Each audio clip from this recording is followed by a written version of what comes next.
আজকের ভিডিওতে আমি আপনাদের দেখাবো পিএনজি ইমেজ থেকে ভেক্টরে কিভাবে রূপান্তর করবেন অ্যাডোবি ইলাস্ট্রেটর দিয়ে। তো বন্ধুরা, এখানে আপনারা একটা ইমেজ দেখতে পাচ্ছেন।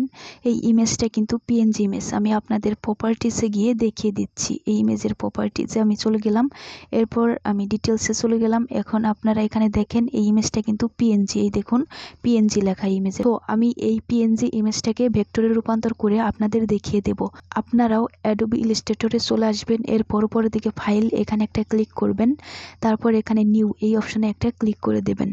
নিউ অপশনে ক্লিক করে দেওয়ার পর আপনাদের সামনে এরকম ইন্টারফেস চলে আসবে। আপনারা এখান থেকে একটা কাস্টম নিয়ে নেবেন, এরপর এখান থেকে ওয়েট আপনারা 4000 নেবেন এবং হাইট 4000 নিয়ে নেবেন, ঠিক আছে।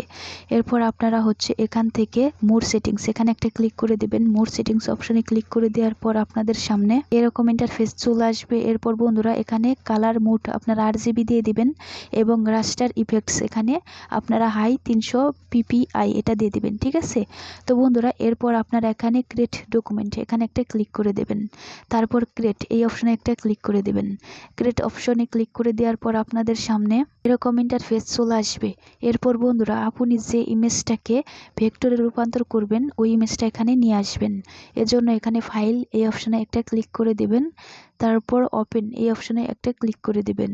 ওপেন অপশনে ক্লিক করে দেওয়ার পর আপনাকে আপনার ফোল্ডারে নিয়ে চলে যাবে এবং আপনার ইমেজটা যে ফোল্ডারে আছে আপনি সেই ফোল্ডারটা খুঁজে বের করবেন।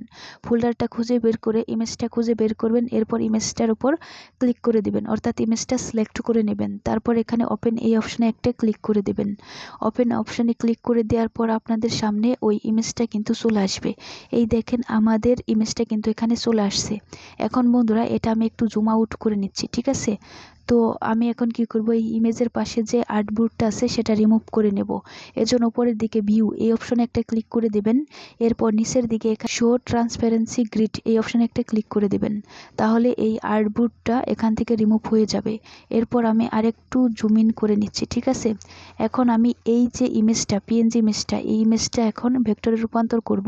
এজন্য আপনারা উপরের দিকে দেখবেন ইমেজ ট্রেস এর পাশে একটা আইকন আছে, এই অ্যারো আইকনে একটা ক্লিক করে দেবেন। এরপর এখানে এরকম অপশন চলে আসবে। তো বন্ধুরা, আপনি এখানে 3 কালার্স এটাও দিয়ে দিতে পারেন। আপনারা প্রথমে দেখবেন আপনার ইমেজে কতগুলা কালার আছে। এখানে দেখেন একটা 2টা কালার আছে, ঠিক আছে। এবং আপনার ইমেজে যদি 16টা কালার থাকে সেক্ষেত্রে আপনারা যে 16 কালার্স এটা সিলেক্ট করে দিবেন। আবার যদি আপনাদের ইমেজে 6টা কালার থাকে সেক্ষেত্রে আপনারা 6 কালার এটা দিয়ে দিবেন। তো আমাদের ইমেজে কিন্তু 2টা কালার আছে, একটা ব্ল্যাক আর একটা কাঠালি কালার।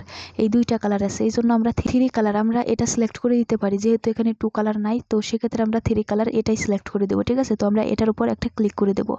এটার উপর ক্লিক করে দেওয়ার পর আপনাদের সামনে এরকম ইন্টারফেস চলে আসবে। এরপর এখানে কিন্তু প্রগ্রেস হচ্ছে, তো প্রগ্রেস হওয়া পর্যন্ত কিন্তু আপনাদের একটু ওয়েট করতে হবে।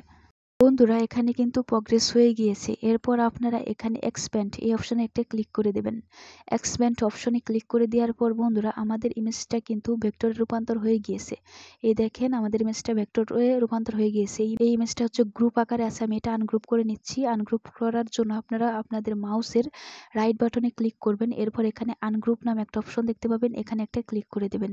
এরপর আপনারা এইগুলো সরাতে পারবেন একটা একটা করে, ঠিক আছে। তো এটা মনে হয় আনগ্রুপ হয়নি, আমি আবার আনগ্রুপ করে নিচ্ছি। আনগ্রুপ হয়েছে।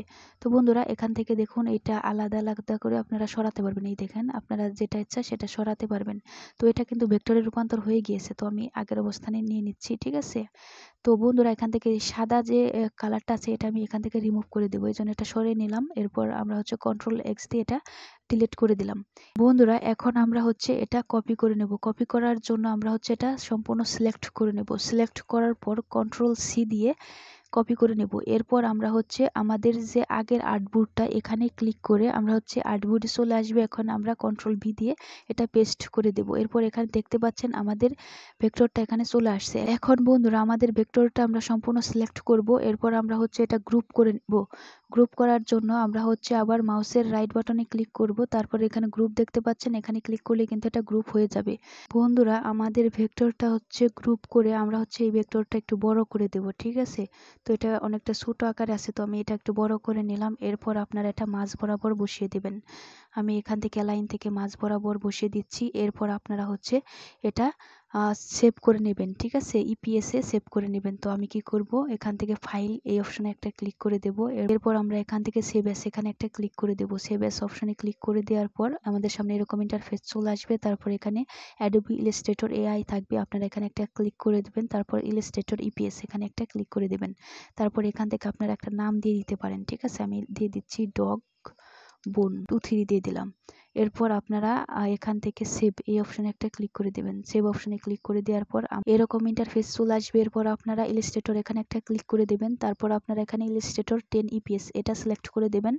তারপর ওকে এই অপশনে একটা ক্লিক করে দেবেন। তারপর আবার ওকে এই অপশনে একটা ক্লিক করে দেবেন। তারপর এটা কিন্তু প্রগ্রেস হবে। প্রগ্রেস হওয়ার পর কিন্তু এটা অটোমেটিক সেভ হয়ে যাবে, ঠিক আছে। এরপর আপনি আপনার ফোল্ডারে পেয়ে যাবেন। আমি দেখিয়ে দিই, এখানে দেখেন আমাদের সেই ভেক্টরটা কিন্তু এখানে সেভ হয়ে গিয়েছে, দেখতে পাচ্ছেন ডগবোন 23 দিয়ে আমি সেভ করেছিলাম। এভাবে আপনারা খুব সহজেই যে কোনো পিএনজি ইমেজকে ভেক্টরে রূপান্তর করতে পারবেন। এবং কিভাবে জেপিজি ইমেজ ভেক্টরে রূপান্তর করতে হয় এটা নিয়ে অলরেডি আমার চ্যানেলে একটা ভিডিও দেওয়া আছে, আপনারা চাইলে সেই ভিডিওটা দেখে নিতে পারেন।